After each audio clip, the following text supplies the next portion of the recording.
we'll guide you through how to access your Namecheap email login quickly and easily. If you find this helpful, consider subscribing and liking the video. First, go to your web browser and type in www.namecheap.com. Once you're on the Namecheap homepage, look towards the top right corner of the screen where you will see the Sign In button. Go ahead and click on it. After clicking Sign In, you'll be directed to a login page. Here, you need to enter your account username and password.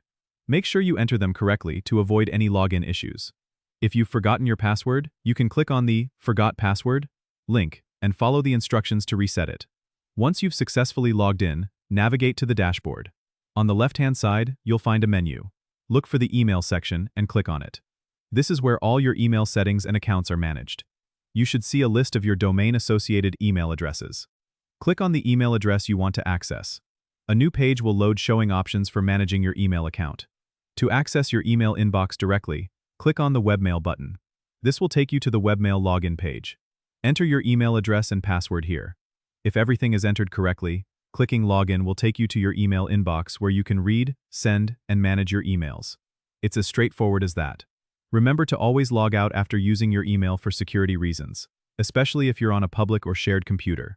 Don't forget to subscribe and comment if this helped you out.